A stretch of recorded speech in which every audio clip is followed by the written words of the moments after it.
Hello friends, this is Ganesh. Hope you're doing wonderful. Happy to learn together. And in this video, I'm going to explain or give an introduction about Web Dynpro. And this is about Web Dynpro. So we're going to see the basics of Web Dynpro and basic understanding before starting any development, and just walk through a simple development with the help of AC80 transaction and also the output of the development. So these are the things which I'm going to cover in the first video of about Web Dynpro playlist. Okay, let's get into the slides. So before going to Web Dynpro, we always have a terminology Dynpro in ABAP. So Dynpro is nothing but maybe it's a screen development. It's full of screen developments. We have specific transactions like SE51, SE41, and write the program in SE38, and finally we need a transaction code to execute your multiple programming. So we have a concept of screen designing in SAP, and the other one is nothing but Web Dynpro. So just add a name or add a word before the Dynpro, so nothing but Web Dynpro. So it's nothing but web. So your development or your screens to be accessed or used by the end user through browser only, so not using SAP GUI. So in Dynpro we just developed, used everything. Even the end user is using your Dynpro development only in SAP GUI, but in Web Dynpro all the development is going to happen in SAP GUI. The final output is going to be used in web browser only. Okay, so there is a URL for that. So that is the thing we are going to learn about Web Dynpro. I can say this is the initial step to understand how the UI is works. Okay, so user interface. So as the user is going to be used all your designs or everything through browser only. They don't want to come or they want to log in into SAP GUI and execute your development. It's not required. Okay, so the web defines everything here. So Web Dynpro, the web designs everything here. It's a screen development and it's going to be kind of considered as a user interface. Okay, so let's see how we are going to develop Web Dynpro in SAP GUI. So here, few statements about Web Dynpro is like it's a UI technology, user interface technology, and is developed for web-based applications. So user is not required to have a SAP logon pad. No need to log into any easy server to access the data. So they have a browser, they can access the data through the browser only. It's automatically communicate with your SAP backend system. And it UI allows to connect to SAP backend system, and development we are going to use SE80 transaction to develop the entire Web Dynpro component. Okay. So this is about Dynpro. So little technicals. In Dynpro, we have a place called layout. It allows you to design your entire screen. We call this element list, the place where you can see what are the components we designed. It will automatically added in the element list. So what is the text box? What is the input box? Everything is coming under element list place. Sorry, excuse me.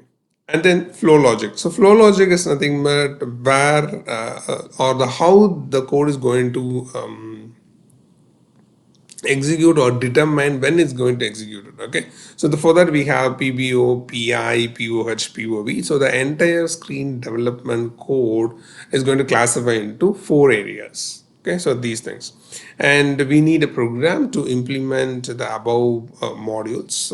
We need to add some code. We need obviously we need a program, and then finally we need a transaction code to execute your screen components, right? So in Web Dynpro, the same thing we have in Web Dynpro also. Web Dynpro also we have a area called layout to design your screens, and then methods. So you don't need a program to write a code. We have a different methods. So methods also has its own classification when this method to be triggered based on any event trigger or initialization like PBO before the screen pop-ups. I need to pass some default values to the component. So we have different methods. Instead of a program, we have methods over here. And instead of a transaction, we have a URL. We call it as applications. So Web Dynpro application, we have to create an application to execute your Web Dynpro component. Okay. Then it's a very basic one. Once you start working with object, this is actually object-oriented approach. With Dynpro, we have mostly with object-oriented. You can see the methods as well, right? So here you have to understand this is going to work with MVC concept. It's very common. Everyone knows about it. So here it's very simple. I have a model view controller. So the model is the one is always communicate with the database to get the data, and view is it's representing the UI user interface. It's like a screens. So how the user is going to give an input, and then it goes to the controller. Controller is the place where it controls which method based on the user need, which one to be triggered. So those are to be controlled by the controller. Okay. So the basic one is it's a MVC concept or any MVC structure, the Web Dynpro, which we are going to develop also. So always keep this in mind. So it's very easy to understand the structure of your Web Dynpro development area. Okay. And then, so now what we have in Web Dynpro, this is a little more technical. So here we have layouts to design your screens. You have views, you have windows. Okay, so everything is related to the designing part. So I can have multiple views. We can say multiple screens in Dynpro. So for a development, I maybe use 5 different screens for my development. So here I'm going to use 5 different views. So the control is going back and forth between the views. Okay, and Windows is going to hold your views, the place where we can keep our views. So we need a Windows. And then we have methods, events and actions. We have different places where we can keep our code, depends on the business requirement. And then we have controllers, contacts, attributes and plugs. I can say these are the place where you can declare. Maybe the terminologies could be different, but if you want to declare something, kind of data medium, I need a data medium to hold the data, to do transfer the data, I need a data medium. So those things to be declared in the place. So those are call it as controllers or context or attributes and plugs. So okay, plugs is also kind of control transfer. I can say we are seeing these things a little more, but I want to show you what are things available technically. So you should understand before learning the Web intro areas. Okay, and then applications is nothing but to generate a URL for your entire Web intro development. Okay, so these are the places which we are going to see very detailed in the following videos. And once you create, this is a AC80 transaction screenshot. So once you develop a once you go to AC80, you have to choose this option where you can see inactive objects, programs, function groups, right? There is a drop down. Select this Web Dynpro component or interface. And once you create it, by default, it's look like this. So you have a component controller, interface, views, windows, and Web Dynpro application. Actually, this won't come Web Dynpro application until you create. So once you create, this what it look like. So you have by default, you have a component controller, interface view, one window. These are default things. Okay, once you create view, you will get some default in Adobe, right? One main page, one content area, one subform. So same way, if you create a Web Dynpro, these are the default things which you get. Okay, very basic understanding. If you create a Web Dynpro, you need a view. Yes, I have a view to design my screens, and that view is going to be held in a window. So by default, you'll get a window. Inside the window, this view is also mapped. Okay, so these are the basic things about Web Dynpro. So let's get into the system, and I'll walk through you with some examples, the areas, and how we can add the elements, and how you can create an application and finally execute it. Okay, yeah, that's it.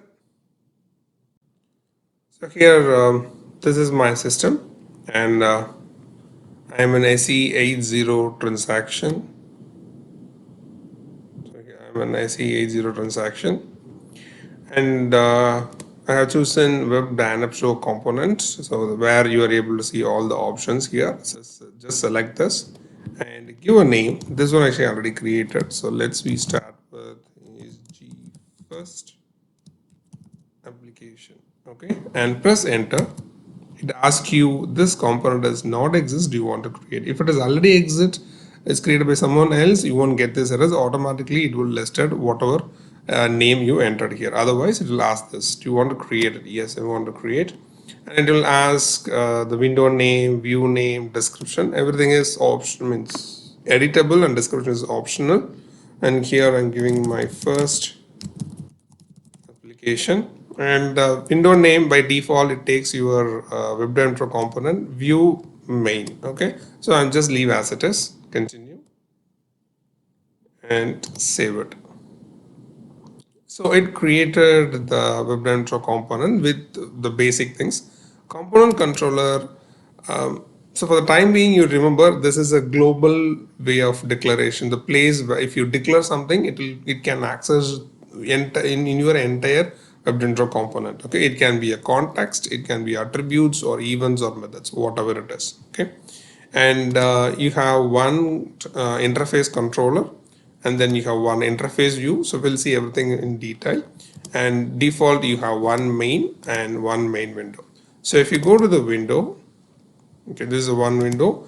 The window has the view is already added to your window. Okay, so if you have a view, it needs to be mapped with any of one of your window, and you will have, these are called plugs. Whenever you see this icon is called plugs. So plugs are two things, inbound and outbound. Okay, so don't worry about plugs now. And if you go to the view, the place where you can start developing your screens. Okay, it's asking again, so just give whatever applicable credentials. So after the credential, it's look like this is actually, I'm in a display mode, so it shows like this. And go to the change mode, you're able to see the components. So these are the components where you're able to drag and drop, or you can right click this root UI element container. This is very important. So you are designing your entire screen, or you're going to keep all the components under one root element, that is nothing but root UI element container. Under this only I'm going to keep whatever I need for my development. So here you have a text, you have actions, and you have some selections like selection screen level, checkbox, drop down, radio button, and then complex component, date navigator, legend, road map, shuttle, tables, and layouts. So you have, so everything is a component. They classify into different names. So graphic, so you have some charts, and then geo map, and then integration. So you have few things here. Okay, so different components, so you can just play around in the beginning stage how it's look like, and once you execute how it's look like in your web browser also. Okay, so here I'm going to do it in a way, right click, insert element. So I'm going to add an element, make sure you are in a change mode. And okay, before going to that, you can see few tabs here: inbound, outbound, plex, context. Mostly we used with context more, we'll see that. And attributes, the place where if you want to declare anything, and you can see by default few reference variables already declared. So we are going to use this more: wd this, wd context, and wd comp controller. So this is mostly designed with the help of object oriented. So you need a reference variable most to access your variables or methods or a context node or context attributes. Whatever it is, you need an object reference mostly. Okay, so this is you can see the attributes, context, methods, or actions repeated in many places. I'm in a view, and if you go to window, it has its own plugs, contacts, attributes, method. This is about the window. In the window you have this option, in a view you have this option. If you go to component controller, you have the option, maybe not the plugs, but at least attributes, events, and methods. So everywhere you're able to see some repeated places, because this is the place where you're going to write the code and declaration, do the declaration. Okay, and then go here, and the methods, you can see some default methods. It's from the component level. So these are going to be execute depends on the action or scenario. So this is actually a PBO, considered as a PBO, WD do. Normally it starts with WD do. All the methods, I mean standard methods or default methods start with WD do and then some names on it. So this is a INIT initialization method and this is exit. So now I am in a view. These are prospective to the view.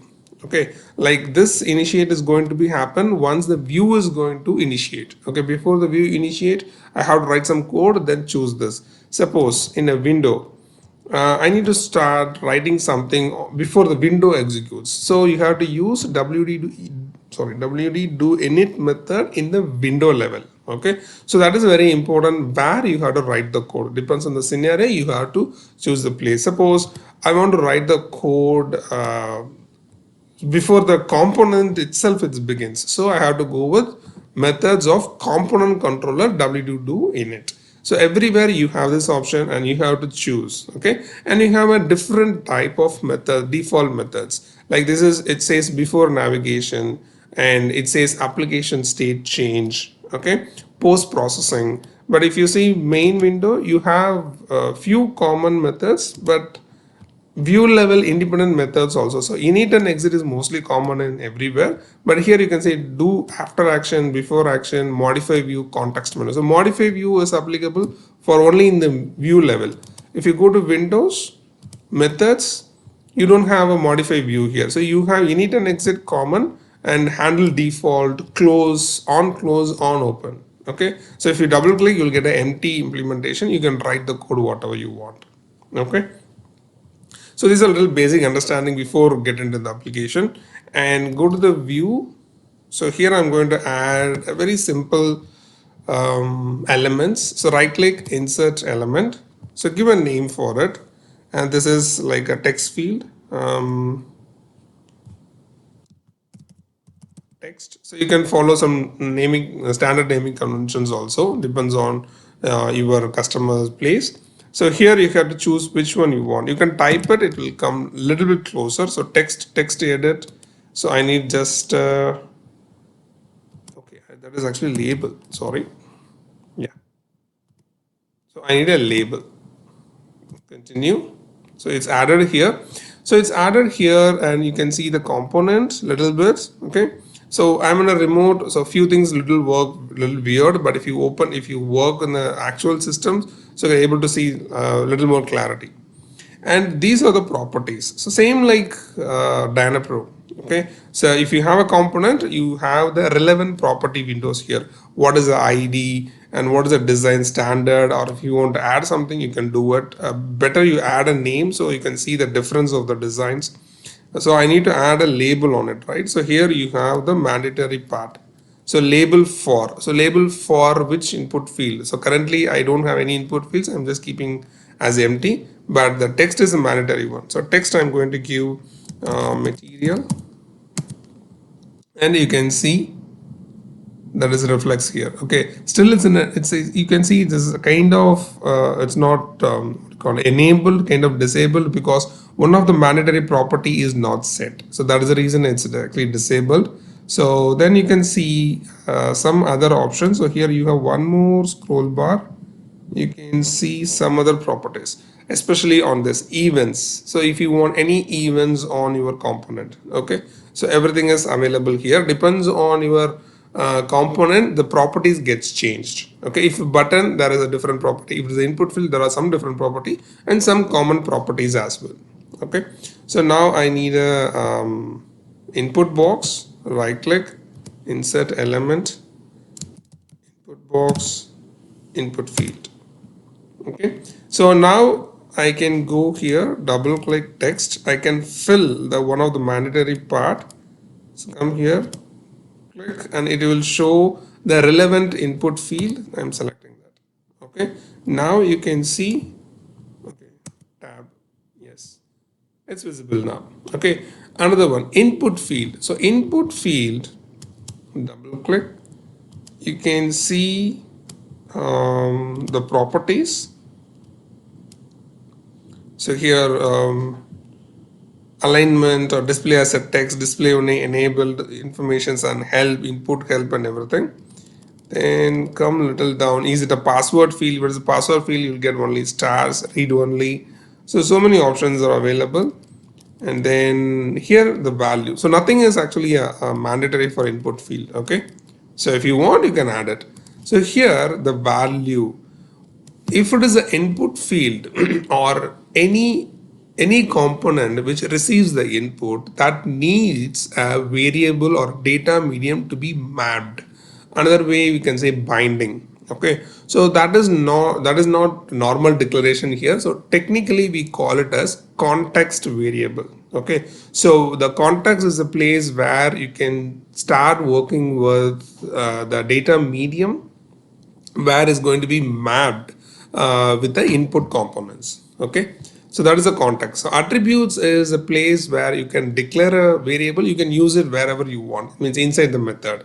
Okay, another main area you have to understand is local and global. So if you're going to declare anything, the attribute under a view, that attribute can be accessed only the view level methods, not the window, not the component controller. So if you want a variable to be accessed throughout the component, then go and declare it under the component control. It's applicable for a context variable as well as your attribute. Okay, so now I'm going to have a context, local context. So meaning it's going to be visible only in my view now. So right click, create attribute, not the node. We'll see about node and attribute little later. So I'm going to create an attribute. So it's going to be hold the values, right? Material type. So you can give the data element here, okay? And then click OK. It has. So here you can see component controller. Whenever there is a declaration happen in component controller, those are listed here. You can drag and drop, okay? So now I have only one material here. So again, attributes for your information, I'm giving like GV MATNR associated type matter. Okay.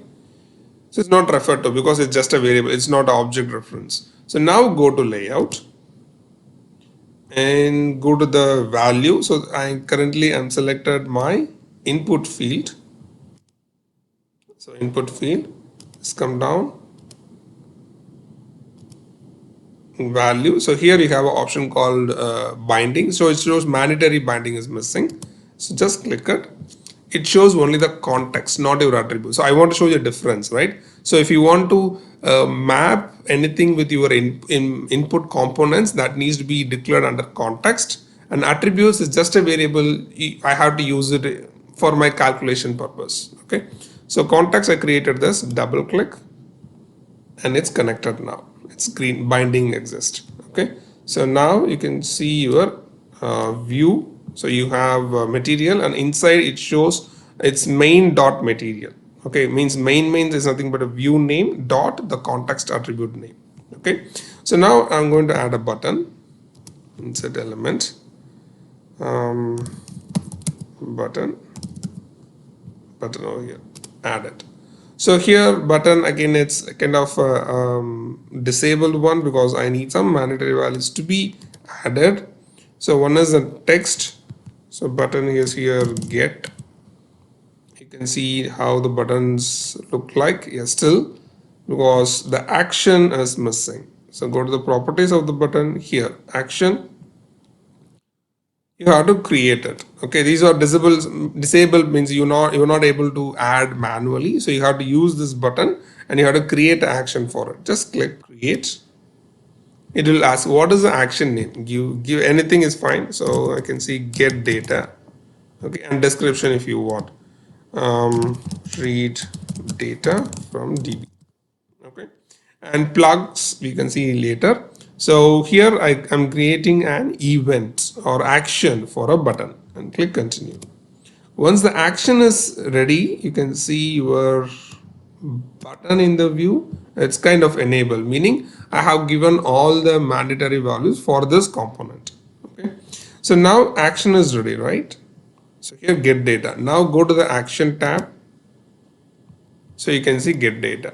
Okay, if you double click, it will take you to the place where you can write the code for this action. So on action get data, right? So back to action list. If you go to the method, I'm in a view. one new method got added here. On action get data, the name which I given for the action, and this is the naming convention on action. And what is the method type? It's an event handler.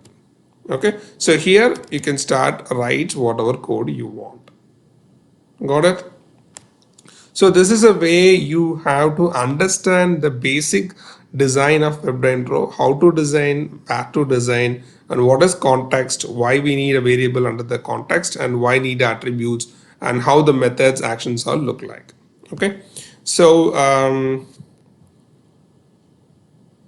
now what I can show you here is go to context. I'm not going to write any code, just double click. You will get a properties for this context. So here, and you have a default value. So default value here also some properties. So default value I'm giving mat1. Okay, save it and activate from the beginning of your component, because you have a different ones like view, windows and everything. So always keep it in the display mode and activate, excuse me, from your component level. So this is going to activate these components or these objects simultaneously. Continue. So hope we don't have any issues, because any errors I can say, because there is no code involved, and it's still sometimes it shows the current screen is inactive. So make sure that is also active. Yes, it's active.